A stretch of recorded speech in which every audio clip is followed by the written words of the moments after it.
1 பேதுரு 5வது அதிகாரம் 5வது வசனத்தின் 2வது பாகத்தை வாசிக்கிறேன். மனத்தாழ்மையை அணிந்து கொள்ளுங்கள். பெருமையுள்ளவர்களுக்கு தேவன் எதிர்த்து நிற்கிறார், தாழ்மை உள்ளவர்களுக்கோ கிருபை அளிக்கிறார். வாசிக்க கேட்டதான வசன பாகத்திலே 2 காரியங்களை குறித்து சொல்லப்பட்டிருக்கிறது.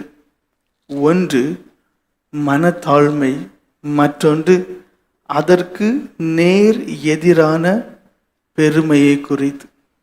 மனத்தாழ்மையை ஆடையை போன்று அணிந்து கொள்ளுங்கன்னு சொல்லப்பட்டிருக்கிறது. மனத்தாழ்மை யாருடையது? மனுஷகுமாரனுடையது. யார் இந்த உலகத்திலே மனுஷகுமாரனாக வெளிப்பட்டார்? ஆண்டவராய் இயேசு கிறிஸ்து. அவர் தன்னை எப்படி சொன்னார்? நான் சாந்தமும் மனத்தாழ்மையுமா இருக்கிறேன் என்று. நீ யார் என்று கேட்டால் உங்களுக்கு இப்பொழுது பதில் சொல்ல தெரியாது. நீங்கள் தியானம் உடையவர்களாக, உங்களை குறித்து அறிவுடையவர்களாக, அதிகமாக ஜெபிக்கக்கூடியவர்களாக இருந்தால் மட்டும்தான் தெரியும் நான் யார் என்று. நான் எப்படிப்பட்டவன்? தாழ்மை உள்ளவன் போல இருக்கிறேன். சந்தர்ப்ப சூழ்நிலைகள் வரும்போது மிகவும் கொடூரமானவனாயிருக்கிறேன். நான் எப்படிப்பட்டவனாக இருக்கிறேன்? நல்ல ஜெபிக்கிறவனாக இருக்கிறேன். பாவம் செய்யக்கூடிய சூழ்நிலைகள் வரும்போது எல்லாவற்றையும் மறந்து பாவம் செய்யக்கூடியவனாக இருக்கிறேன். இப்படிப்பட்டதான தன்னை குறித்தான ஒரு சரியான ஒரு காரியம்தான் நான் யார் என்கிறது. அநேகருக்குள்ளே நான் யார் என்பதே தெரியாது. என்ன நினைத்து கொண்டிருக்கிறோம்? நான் யார் என்று கேட்டால் நான் விசுவாசி என்று சொல்லுவோம், நான் அவருடைய மகன் என்று சொல்லுவோம். அது அல்ல. ஆண்டவராய் இயேசு கிறிஸ்து நான் யார் என்று அவர் சொன்னார். யார் என்று சொன்னார்? நான் சாந்தமும் மனத்தாழ்மை. அப்படி என்ற அர்த்தம் என்ன? மனத்தாழ்மை என்று சொல்லும்போது தன்னையே குறித்து யோசித்து கொண்டு இருப்பதா? இல்லை. மனத்தாழ்மை என்று சொல்வது, அதாவது என்னால் ஒன்றும் முடியலை, என்னால் முடியாது, நான் பிரயோஜனம் கிடையாது, அப்படிப்பட்டதான ஒரு விதமான ஒரு தாழ்மையா? இல்லை. தேவன் சர்வ வல்லமுள்ளவராக இருந்தார். இந்த உலகத்திலே மனுஷனாக இருக்கும் போதும் அவர் எப்படி மனத்தாழ்மை உள்ளவராக இருந்தார்? அதுக்கு அர்த்தம் என்ன? அவரால் எதுவுமே முடியலை, அதனால மனத்தாழ்மை உள்ளவராக இருக்காருன்னு சொன்னாரா? இல்லை. அவரால் எல்லாமே முடிந்தது. கடிந்து கொள்ள வேண்டிய காரியங்களை கடிந்து கொண்டார். அப்படியானால் மனத்தாழ்மை உள்ளவராக இருக்க என்றால் அர்த்தம் என்ன? அவர் தன்னுடைய சித்தம் எங்கேயுமே செய்யவில்லை, எப்பொழுதுமே பிதாவின் சித்தம் செய்ய வந்தேன் என்று சொல்வார். மனத்தாழ்மை என்றால் என்ன? தேவனுக்கு முக்கியத்துவம் கொடுப்பது. சும்மா ஒரு இன்ஃபீரியர் காம்ப்ளெக்ஸ் சொல்லுவாங்க, அதாவது தன்னை குறித்து லோ செல்ஃப் எஸ்டீம். அப்படின்னா என்னன்னா, தன்னை குறித்து நான் ஒன்றுக்கும் பிரயோஜனம் கிடையாது, நான் பிரயோஜனம் இல்லை, பிரயோஜனம் அப்படி இல்லை. மனத்தாழ்மை, என்னால் எல்லாமே செய்ய முடியும், நான் எல்லாம் செய்யக்கூடிய திறமை உடையவன், ஆனால் எதையுமே நான் தான் என்று சொல்லாமல் தேவனுடைய கிருபையினால், அவருடைய பலத்தினால், அவருடைய கிருபையினால் அப்படி சொல்லக்கூடியதான ஒரு அனுபவம். ஆண்டவராய் இயேசு கிறிஸ்து மனத்தாழ்மை உள்ளவராக இருந்தார். அதுக்கு அர்த்தம் என்ன? சுய சித்தம் செய்யாத ஒரு அனுபவம், பிதாவின் சித்தத்தை எப்பொழுதும் செய்யக்கூடியதான ஒரு அனுபவம். மனத்தாழ்மை என்றால் என்ன? நாம் தேவனுக்கு முதலிடம் கொடுப்பது, தேவ சித்தத்தை நம்முடைய வாழ்க்கையிலே அறிந்து அதை செய்வது. மனத்தாழ்மை என்றால் என்ன? பிறருக்கு முக்கியத்துவம் கொடுப்பது, பிறருடைய வாழ்க்கையிலே முக்கியத்துவம் கொடுப்பது, அவருடைய தேவைகளை அறிந்து செயல்படுவது, அவர்களை மேன்மையாக, தன்னிலும் மேன்மையாக வைப்பது. ஆண்டவர் என்ன சிலுவையிலே தொங்கும் போது, பிதாவே இவர்களை மன்னிவுகள் செய்வது இன்னதென்று அறியாமல் செய்கிறான்னு சொல்ல, அவர் மன்னிக்கக்கூடிய ஒரு பிறர் மீது அதிக அக்கறை உள்ளவராக இருந்தார். சிலுவையிலே தன் வேதனையோடு தொங்கும் போது. மனத்தாழ்மை என்றால் என்ன? மற்றவர்களுக்கு முக்கியத்துவம் கொடுப்பது. அந்த மனதிலே தன்னை குறித்தான எண்ணங்கள் குறைந்து அந்த மனமானது அடுத்தவர்களை குறித்தும் தேவனை குறித்தும் அதிகமான நாற்றேதான் மனத்தாழ்மை. மனத்தாழ்மை யாரிடத்துல இருக்கிறது? ஆண்டவராய் இயேசு கிறிஸ்துவிடத்திலே. மனத்தாழ்மை யாரிடத்துல இருக்கும்? ஆவிக்குரிய மனுஷரிடத்திலே. மனுஷரிடத்திலே இருக்காது. பிச்சைக்காரனிடத்துல கேட்டால் அவன்கிட்ட ஒரு ஸ்டோரி இருக்கும், அவனும் தன்னை ஏதேனும் ஒரு விதத்துல பெருமையாக பேசுவான். அப்போ உங்களை நீங்க பாருங்க, நீங்க நினைச்சிட்டு இருக்கிற மாதிரி உங்கள்கிட்ட மனத்தாழ்மை இருக்கா? இல்லை. மனத்தாழ்மை இருக்குன்னு சொல்றீங்க, ஆனா இருக்கா? இல்லை. உங்களுடைய வாழ்க்கையில் ஆண்டவருக்கு முக்கியத்துவம் கொடுக்குறீங்களா? இல்லை. அடுத்தவங்களுக்கு, மற்றவங்களுக்கு முக்கியத்துவம் கொடுக்குறோமா? இல்லை. தனக்கு என்றுதான் சுயம், சுயநலம், நான், எனக்கு, என்னுடைய குடும்பம், இப்படிப்பட்டதான ஒரு குறுகிய வட்டத்திலே வாழ்ந்து கொண்டு ஜெபத்திலே மட்டும் நான் பாவியாண்டவரே, நான் தூசியாண்டவரே, சாம்பல் சொல்லும்போது நம்ம என்ன நினைக்கிறோம்? நான் மனத்தாழ்மையா இருக்கிறேன். இல்லை, அது மாய்மாலம், அது வெளிவேஷம். அது கேட்கிறவங்களுக்கு எப்படி இருக்கும்? ரொம்ப தாழ்த்துறாரு. ஆனால் செயல்பாடு எப்படி இருக்க வேண்டும் என்று தான் தெளிவாக சொன்னேன். 1 கொரிந்தியர் 3:18 வசனம் வாசிங்க. ஒருவனும் தன்னைத்தானே வஞ்சியாதிருப்பானாக. போதும். 20வது வசனம். ஞானிகளுடைய சிந்தனைகள் வீணாயிருக்கிறது என்று கர்த்தர் அறிந்திருக்கிறார் என்றும் எழுதியிருக்கிறது. எப்படி? சிந்தையை குறித்து ரொம்ப ஜாக்கிரதையா இருங்க. ஒருவனும் தன்னை தான் வஞ்சியாதிருப்பானாக. அநேகர் வஞ்சிக்கப்பட்டிருக்கிறீங்க. பெருமை உள்ள வருது, நான் ஒன்னே போல இல்ல, முடிஞ்சு போச்சு, நீங்க விழுந்தாச்சு. ஒருவேளை அதுக்கப்புறம் நல்லா ஜெபம் பண்ணலாம், ஆனது மேல போகாது. ஒருவனும் தன்னை தான் வஞ்சியாதிருப்பானாக. தன்னை ஞானி என்று என்ன? அநேகருடைய எண்ணங்கள் எல்லாம் ரொம்ப உயர்ந்த எண்ணங்கள் தான். கவனமா இருங்க. அநேகருடைய எண்ணங்கள் எல்லாம் தன்னை மிஞ்சின எண்ணங்கள் தான், தன்னுடைய நிலைமைக்கு மிஞ்சின எண்ணம். 2 நாளாகமும் 29 1வது வசனமும் 2வது வசனம் வாசிங்க. எசேக்கியா 25ஆம் வயதில் ராஜாவாகி 29 வருஷம் எருசலேமில் அரசாண்டான். சகரியாவின் குமாரத்தியாகிய அவனுடைய தாயின் பேர் அபியாள். அவன் தன் தகப்பனாகிய தாவீது செய்தபடியெல்லாம் கர்த்தரின் பார்வைக்கு செம்மையானதை செய்தான். பாருங்க, அதாவது தாவீது டைரக்ட் தகப்பன் கிடையாது, அதாவது அந்த வம்சத்திலிருந்து அப்படி வரக்கூடியது. ஆனா இங்க எசேக்கியா குறித்து என்ன சொல்லப்பட்டிருக்கு? தாவீது ராஜா எப்படி ஆண்டவருக்கு பயந்து இருந்தாரோ அதே போல கர்த்தருடைய பார்வைக்கு செம்மையானதை செய்தான். என்னென்ன செம்மையானதை செய்தான்னா, ஒரு ராஜா போலவே இல்லை, ஒரு ஊழியக்காரனை போல அங்க அவ்வளோ காரியங்களை செய்தார். 16வது வசனம் நீங்க வாசிப்பீர்களே ஆனால், ஆசாரியர்கள் கர்த்தருடைய ஆலயத்தை சுத்திகரிக்கும்படி உட்புறத்திலே பிரவேசித்து கர்த்தருடைய ஆலயத்தில் கண்ட சகல அசுத்தத்தையும் வெளியே கர்த்தருடைய ஆலய பிரகாரத்திலே கொண்டு வந்தார்கள். போதும். அதாவது இதற்கு முன்பாக இருந்த ராஜாக்கள் தேவாலயத்தை அசுத்தம் பண்ணிவிட்டார்கள். அந்த தேவாலயத்தை சுத்திகரிக்கிறார். 31வது வசனம் வாசிங்க. அதன் பின்பு எசேக்கியா, இப்போதும் நீங்கள் கர்த்தருக்கென்று உங்களை பரிசுத்தம் பண்ணினீர்கள், ஆகையால் கிட்ட வந்து கர்த்தருடைய ஆலயத்திற்கு தகன பலிகளையும் ஸ்தோத்திர பலிகளையும் கொண்டு வாருங்கள் என்றான். அப்பொழுது சபையார் தகன பலிகளையும் ஸ்தோத்திர பலிகளையும் இஷ்டமுள்ளவர்கள் எல்லாம் சர்வாங்க தகன பலிகளையும் கொண்டு வந்தார்கள். ஜனங்களையே அவன் பரிசுத்தப்படுத்துறான். ஜனங்களை பரிசுத்தப்படுத்துறார். ஒரு ராஜா மாதிரியே இல்ல, ஒரு ஊழியக்காரனை போல ஜனங்களுக்குள்ளே பரிசுத்தம் வேணும்னு சொல்லி காரியங்களை, நீங்க என்ன சர்வாங்க தகன பலி செலுத்துங்க, பாவ நிவர்த்தி பலிகளை செலுத்துங்கன்னு சொல்லி அந்த பாவங்கள் மன்னிக்கப்படக்கூடிய காரியங்களை பண்ணுகிறார். 30வது அதிகாரம் 6வது வசனத்திலிருந்து 8வது வசனம் வரைக்கும் நீங்க வாசிப்பீர்கள். ஆனால் 6வது வசனத்தை வாசிக்கலாம். அப்படியே ராஜாவும் அவனுடைய பிரபுக்களும் கொடுத்த நிருபங்களை அஞ்சல்காரர் வாங்கி ராஜாவுடைய கட்டளையின்படியே இஸ்ரவேல் யூதா எங்கும் போய், இஸ்ரவேல் புத்திரரே, ஆபிரகாம் ஈசாக்கு இஸ்ரவேல் என்பவருடைய தேவனாய கர்த்தரிடத்துக்கு திரும்புங்கள், அப்பொழுது அசீரியருடைய ராஜாக்களின் கைக்கு தப்பி இருக்கிற மீதியா உங்கள் அண்டைக்கு அவர் திரும்புவார். பாருங்க, அதாவது ஒரு ஊழியமே செய்யறார்.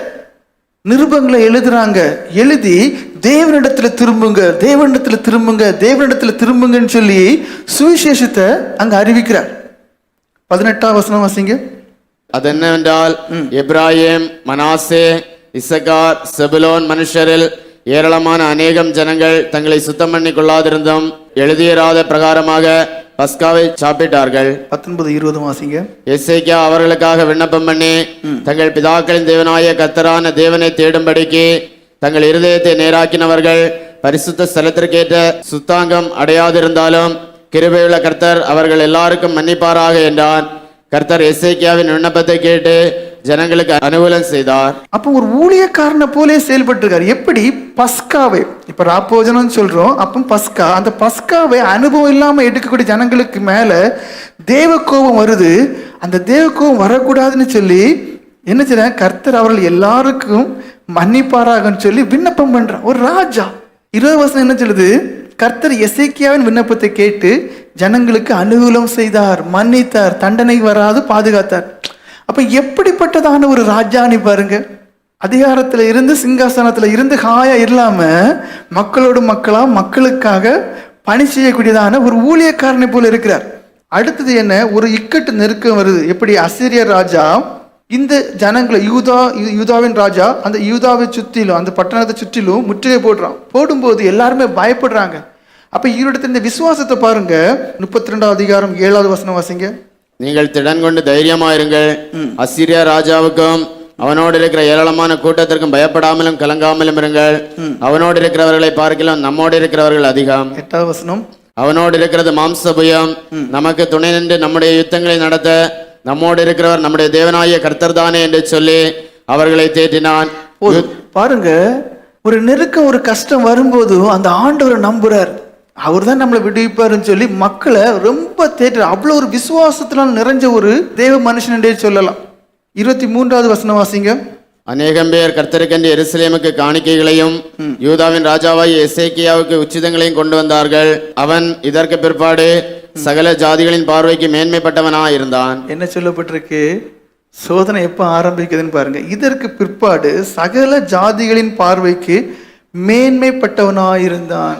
ரொம்ப மேன்மையா யார் எடுத்தாலும் அவங்கள பற்றி தான் பேசுவாங்க, யார் எடுத்தாலும் அவங்கள பற்றி தான் சொல்லுவாங்க. என்ன, அவர் ரொம்ப கிரேட்டியா அப்படின்னு ரொம்ப புகழ்த்து சொல்லக்கூடிய ஒரு இடம் வருது. நமக்கு எல்லாத்துக்கும் தெரிஞ்சது என்ன? 24வது வசனம் வாசிங்க. அந்நாட்களில் எசேக்கியா வியாதிப்பட்டு மரணத்துக்கு ஏதுவாயிருந்தான். அவன் கர்த்தரை நோக்கி ஜெபம் பண்ணும் போது அவர் அவனுக்கு வாக்குத்தத்தம் பண்ணி அவனுக்கு ஒரு அற்புதத்தை கட்டளையிட்டார். ஏசாயா தீர்க்கதரிசியின் புஸ்தகம் 38வது அதிகாரம் 3வது வசனம் வாசிங்க. கர்த்தாவே, நான் உமக்கு முன்பாக உண்மையும் மன உத்தமமாய் நடந்து. எப்படி வியாதி வருது, அற்புதம் நடக்குதுன்னு சொல்லி இங்க சொல்லப்பட்டிருக்கு. இதே சம்பவம் ஏசாயா தீர்க்கதரிசி புஸ்தகத்தில் அங்க எப்படி சொல்லப்பட்டிருக்கு? அந்த அற்புதம் கிடக்கிறதுக்கு என்ன நடக்குது? ஆண்டவர் நோக்கி அழுறார். எப்படி அழுறாரு?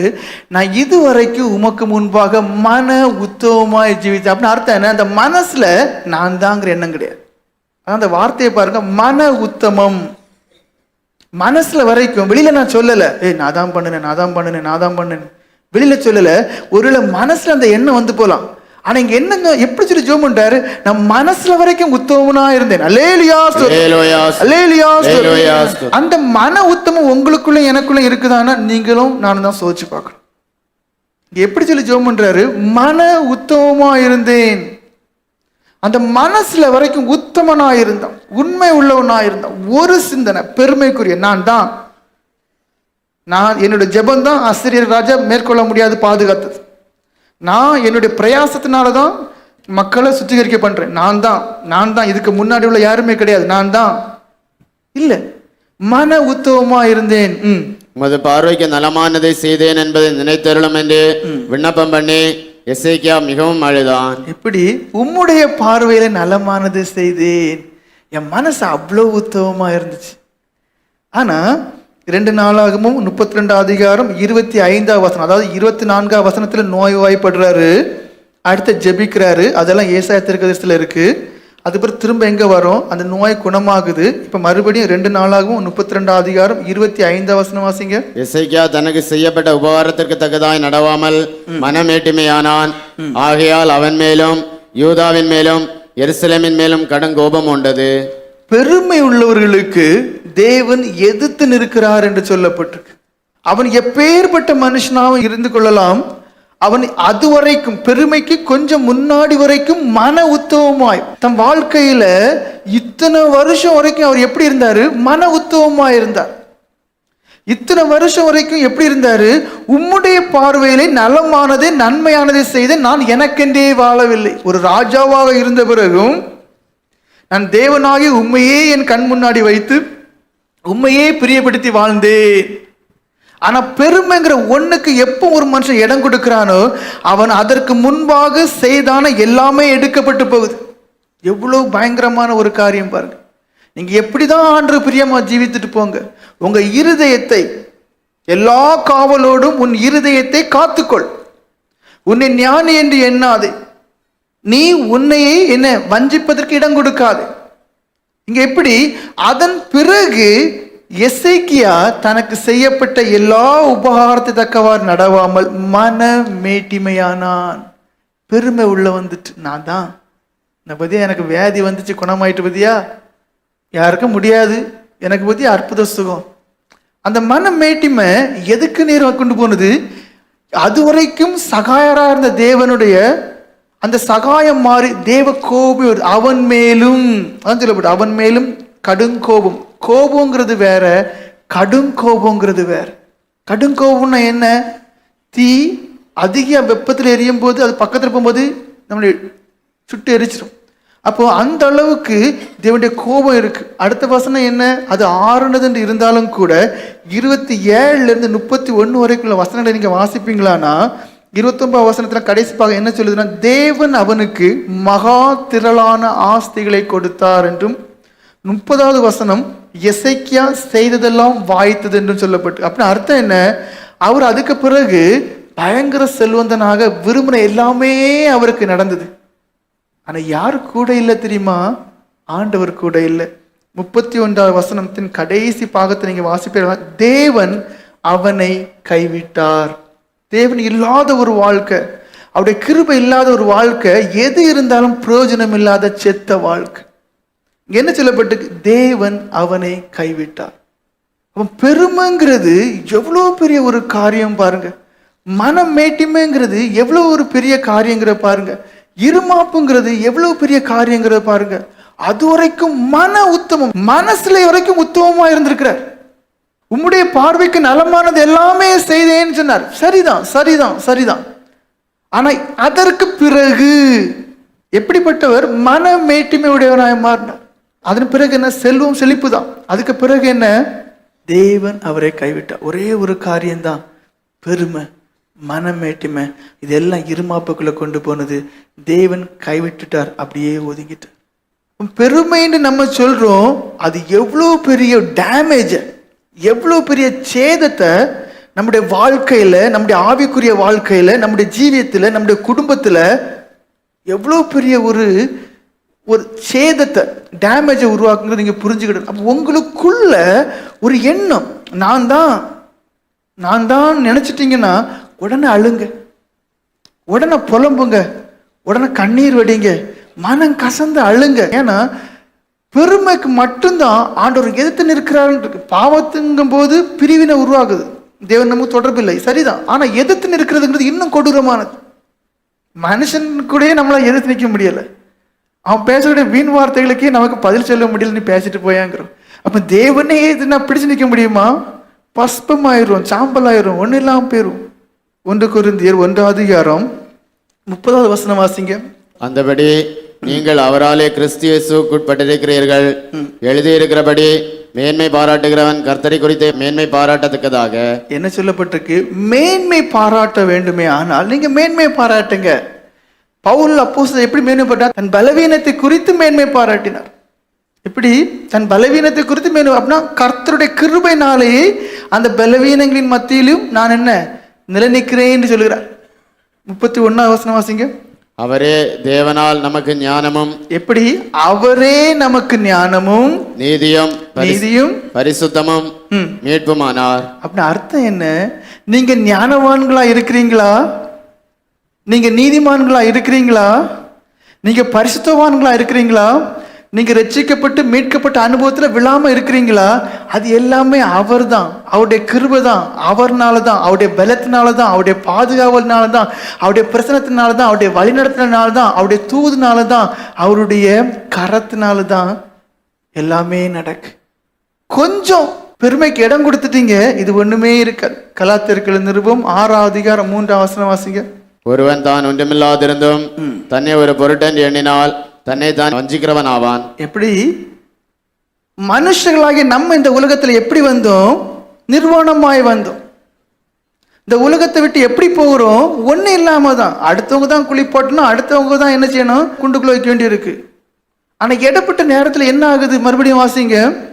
ஒருவன் தான் ஒன்றுமில்லாதிருந்தும். ஒருவன் தான் ஒன்றுமில்லாத அர்த்தம் என்ன? நம்ம யாருமே ஒன்றுமில்லாதவர்கள் தான். நம்ம எதுவுமே கொண்டு வரல, கொண்டு போகக்கூடியவங்க இல்லை. அப்ப நம்ம எல்லாரும் யார் தான்? தேவனுடைய பார்வையிலே ஒன்றுமில்லாதவர்கள். தன்னை ஒரு பொருட்டன் எண்ணினால். அப்படியானால் நம்முடைய வாழ்க்கையிலே அநேக தடவை என்ன எண்ணுகிறோம்?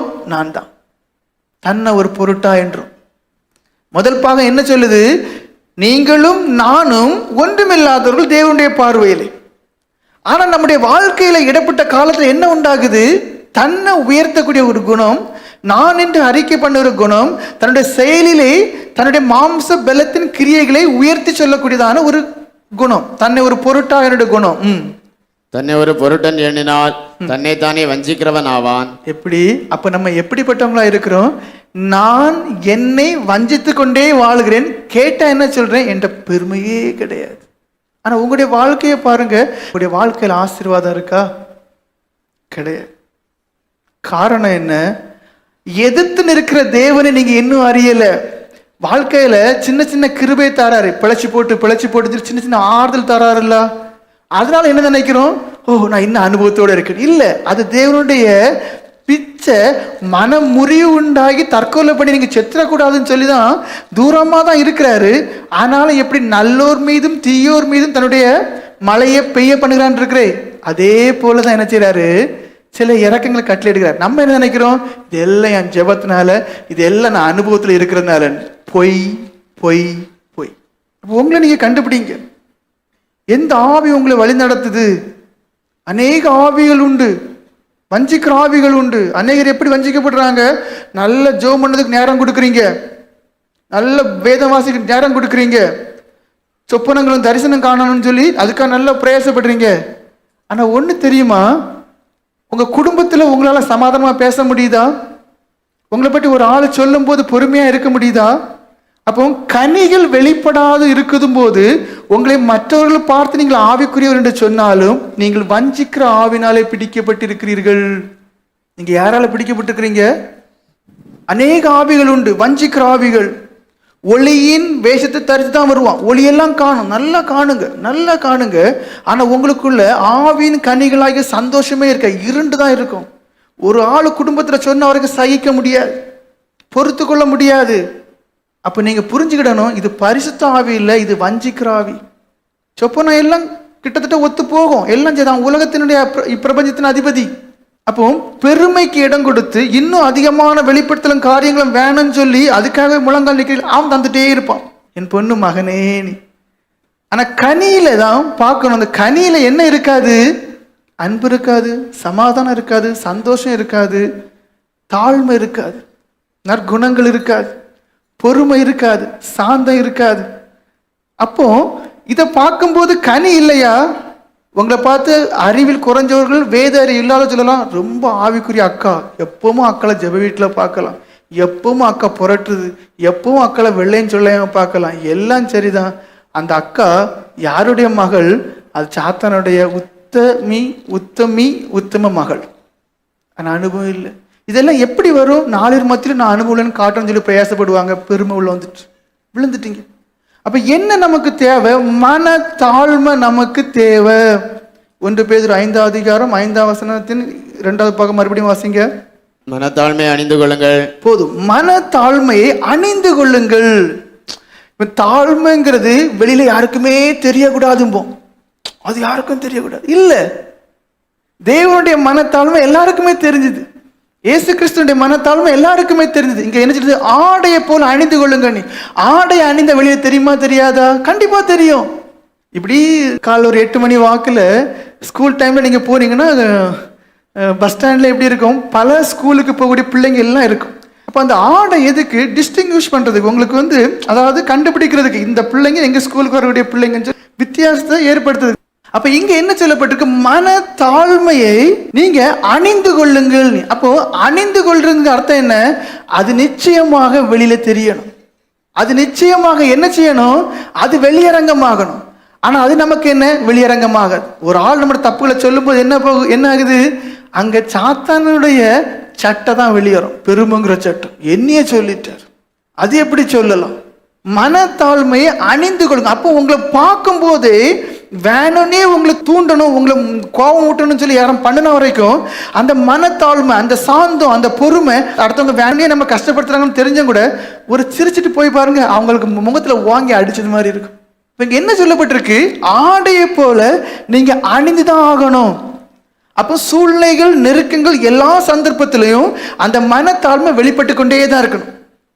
எப்படி வெண்வஸ்திரம் தரிக்கிறீங்க, அது பார்க்கும்போது வெண்வஸ்திரம் தரிக்கும் போது பார்க்கும்போதெல்லாம் வெண்வஸ்திரம் சொல்லி தெரியுதோ, அதே போல எல்லா சூழ்நிலையும் மனத்தாழ்மை உடைய மனுஷன், சாந்த குணத்தை உடைய மனுஷன் என்று சொல்லி அது வெளிப்படதான் செய்யணும். ஏனென்றால் ஆண்டவராய் இயேசு கிறிஸ்து எப்படிப்பட்டவராக இருந்தார்? நான் சாந்தமும் மனத்தாழ்மையுமா இருக்கு. அப்ப கிறிஸ்தவன் யாரு? கிறிஸ்துவை உடையவன். கிறிஸ்தவன் யார்? கிறிஸ்துவை பின்பற்றுகிறவன். கிறிஸ்தவன் யார்? கிறிஸ்துவனுடைய அந்த எல்லா அச்சடையாளங்களையும் உடையவன். அப்படிப்பட்டவர்களாக நாம் எப்படி இருக்கணும்? அந்த மனத்தாழ்மை அணிந்து இருக்கணும். ஆண்டவராய் இயேசு கிறிஸ்துவினுடைய வாழ்க்கையை நீங்க பாருங்க. பிலிப்பியர்கள் நிருபம் 2ஆம் அதிகாரம் 5ஆம் வசனம் வாசிங்க. கிறிஸ்து இயேசுவில் இருந்த சிந்தையே உங்களிலும் இருக்க கடவது. என்ன சொல்லப்பட்டு? கிறிஸ்து இயேசுவில் இருந்த சிந்தையே உங்களுக்கு இருக்க கடவது. அவரிடத்துல என்னென்ன சிந்தை இருந்துச்சு? தாழ்மை சிந்தை இருந்துச்சு. அது எப்படி வெளிப்பட்டது? நான் தாழ்மையா இருக்கேன்னு சொல்லிட்டா தெரிஞ்சாரு? இல்ல, ஓய்வெடுக்க போனாரு. அதாவது கடினமான உழைத்து கிராமங்கள் தோறும் நடந்தார் என்று சொல்லியிருக்கு. அலைஞ்சு எடுத்து ஊழிஞ்சதுனால ரொம்ப டயர்ட் ஆயிட்டார். ஓய்வெடுக்கலான்னு போகிறாரு. சரி, ஊழியம் செய்து ரொம்ப பிஸி ஆயிட்டேன், என்னுடைய பரமபிதாவோடு பேச நேரம் இல்லை, தனி ஜெபம் பண்ணு சொல்லி போறாரு. அங்கேயும் எப்படியா தேடி கண்டுபிடிச்சு என்ன செய்றாங்க? நோயாளியே வந்துருவாங்க, ஆட்களும் வந்துருவாங்க. தன்னுடைய வலி வேதனை சரீர அந்த பலவீனத்தை பொருட்படுத்தவே இல்லை. அதான் மனத்தாழ்மை. அப்படியே ஒதுக்கி வச்சுட்டு அடுத்தவங்க மேல அக்கறை வருது. என்ன செய்யறாரு? அவங்களுக்கு சுகம் கொடுக்கிறாரு, அவங்களுக்கு உபதேசம் கொடுக்கிறார். 3 நாள் தங்கிட்டாங்களா, சாப்பாடும் கொடுக்கிறார். மனத்தாழ்மை. நீங்க நினைக்கிற மாதிரி மனத்தாழ்மைங்கெல்லாம் வேற. ஐயோ நான் பாவி அதெல்லாம் பொய்யும் மாயமும் வேஷமும் தேவனுடைய பார்வையில அதெல்லாம் ஒண்ணுமில்லாது. மனத்தாழ்மைங்கிறது இது. யோவான் எழுதின சுவிசேஷம் 13 அதிகாரம் 4-5 வசனங்களை வாசிங்க. போஜனத்தை விட்டு எழுந்து வஸ்திரங்களை கிளட்டி வைத்து ஒரு சீலையை எடுத்து அறையிலே கட்டி கொண்டு பின்பு பாத்திரத்தில் தண்ணீர் வார்த்து சீசருடைய கால்களை கழுவவும் தான் கட்டி கொண்டிருந்த சீலையினால் துடைக்கவும் தொடங்கினார். 13-15 வரைக்கும் வசனங்களை வாசிங்க. நீங்கள் என்னை போதகர் என்றும் ஆண்டவர் என்றும் சொல்லுகிறீர்கள், நீங்கள் சொல்லுகிறது சரியே. எப்படி? நான் வெறும் போதகர் மட்டும் கிடையாது, ஆண்டவர். ஆண்டவன் இல்ல, ஆண்டவர் தேவன். அது சரிதான். நான் அவர்தான். ஆண்டவரும் போதகருமாகிய நானே உங்கள் கால்களை கழுவினதுண்டானால் நீங்களும் ஒருவருடைய கால்களை ஒருவர் கழுவ கடவீர்கள். நான் உங்களுக்கு செய்தது போல நீங்களும் செய்யும்படி உங்களுக்கு மாதிரியை காண்பித்து. அப்போ மனத்தாழ்மையை அணியணும், அந்த மாதிரி வெளிப்படணும். இப்ப அவர் ஒரு மாதிரியை காண்பிச்சார். என்ன மாதிரி காண்பிச்சாரு? கால்களை கழுவுறது. அது பெரிய ஒரு காரியம், சாதாரண காரியம் கிடையாது. காலை கழுவி துடைக்கிறதுலாம் சாதாரண காரியம் கிடையாது.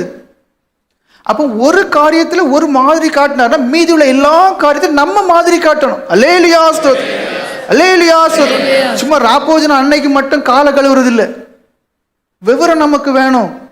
ஒரு காரியத்துல அவர் மாதிரி காட்டினார், மீதியுள்ள எல்லா காரியத்திலும் நம்ம மாதிரி காட்டணும். அப்ப மனத்தாழ்மை அணிந்தால் மட்டும்தான் என்ன செய்ய முடியும்? அந்தந்த இடங்கள்ல தாழ்மையை காண்பிக்க முடியும். நான் கிறிஸ்தவன் என்பதை வெளிப்படுத்த முடியும். யாக்கோபு நிருபம் 5 அதிகாரம் 7-9 வரையில வசனங்கள். இப்படி இருக்க சகோதரரே, கர்த்தர் வருமளவும் நீடிய பொறுமையா இருங்கள். இதோ பயிரிடுகிறவன் பூமியின் நற்பலனை அடைய வேண்டும் என்று முன்மாறியும் பின்மாறியும் வருமளவும் நீடிய பொறுமையோட காத்திருக்கிறான். பாருங்க, பொறுமை அவசியம் வருது. நீங்களும் நீடிய பொறுமையோடு இருந்து உங்கள் இருதயங்களை ஸ்திரப்படுத்துங்கள். உங்கள் இருதயங்களை ஸ்திரப்படுத்துங்கள். கர்த்தரின் வருகை சமீபமா இருக்கிறது. கர்த்தருடைய வருகை சமீபமா இருக்கிறது. சகோதரரே, நீங்கள் நியாயம் தீர்க்கப்படாதபடிக்கு ஒருவருக்கொருவர் விரோதமாய் முறையிடாதிருங்கள்.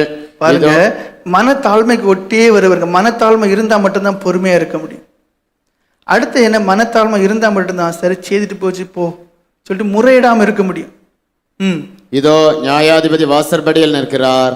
பாருங்கள், நியாயம் தீர்க்கக்கூடிய வாசற்படி இருக்கு. நான் ஏன் இந்த வசனத்தை சொன்னோம்னா, கர்த்தருடைய வருகை அதி சீக்கிரமா இருக்கு. ஏன்னா நம்ம என்ன நினைக்கிறோம், வருகையெல்லாம் எப்பமாவது இருக்கும். ஆனா ஆண்டவர் ஒரு சில ஆட்கள்கிட்ட ஒரு சில காரியங்களை போடுவார். அவருடைய வருகை எப்படி இருக்குன்னே தெரியாது, எப்போ இருக்குன்னே தெரியாது. ஆனா வேதம் தெளிவா சொல்லுது, நீங்கள் நினையாத நாளிகையில். எப்படி? நீங்கள் நினையாத நாளிகையில். எப்படி? நீங்கள் நினையாத நாளிகை. நம்ம என்ன நினைக்கிறோம்? இப்ப இல்லை. அப்போ எப்போ நம்ம இப்ப இல்லைன்னு சொல்லி கொஞ்சம் ஃப்ரீயா இருப்போமோ வருகை வரும். நீங்கள் நினையாத நாளிகையில், நீங்கள் நினையாத நேரத்திலே மனுஷகுமாரனுடைய வருகை இருக்கும், திருடனை போல. நான் இது எதுக்கு இங்க சொல்ல வரேன்? பெருமை உங்களுக்குள்ள இருந்தா ஒரு அனுபவம் இருக்காது. பெருமையில இருந்து விடுதலை பெறுவதற்காக ஜெபம் பண்ணுங்க. அடுத்து என்ன? வருகை எப்ப இருக்குன்னே தெரியாது. அப்படியானா அனுபவங்களை காத்து கொண்டு ஜீவிக்கணும். அதுக்கு என்ன தேவையா இருக்கு? மனத்தாழ்மை தேவையா இருக்கு. ஏன்? தாழ்மை உள்ளவருக்கோ கிருபை அளிக்கிறார். கிருபை நமக்கு தேவை. இந்த உலகத்துல வாழ இடைபட சகல காரியத்திலும் தேவை. எல்லாத்த காட்டிலும் இனி ஒரு கிருபை தேவை இருக்கு. என்ன கிருபை? இந்த மூச்சு போனா, இந்த கண்ணை மூடுனா அவரோடு கூட எடுத்துக்கொள்ளப்படுகிறதான அந்த விசேஷமான கிருபை. அல்லேலூயா ஸ்தோத்திரம், அல்லேலூயா ஸ்தோத்திரம். அப்ப அந்த கிருபையை சொந்தமாக்கி கொள்ள வேண்டுமே. ஆனா விடுதலையும் தேவை, பரிசுத்தமும் தேவை. அதை வைத்து காப்பாற்றி கொள்ள தேவையான அச்சாணியான மனத்தாழ்மை தேவை. ஏன்னா பெருமை உள்ளவர்களுக்கு தேவன் எதிர்த்து நிற்கிறார், தாழ்மை உள்ளவர்களுக்கோ கிருபை அளிக்கிறார். நமக்கு ரட்சிக்கப்பட்டவங்களுக்கு என்ன கிருபை தேவை? அதை வைத்து காப்பாற்றக்கூடிய கிருபை. இழந்து போகக்கூடியது இல்லை, வைத்து காப்பாற்ற. அப்ப அதுக்கு என்ன? மனத்தாழ்மை தேவை.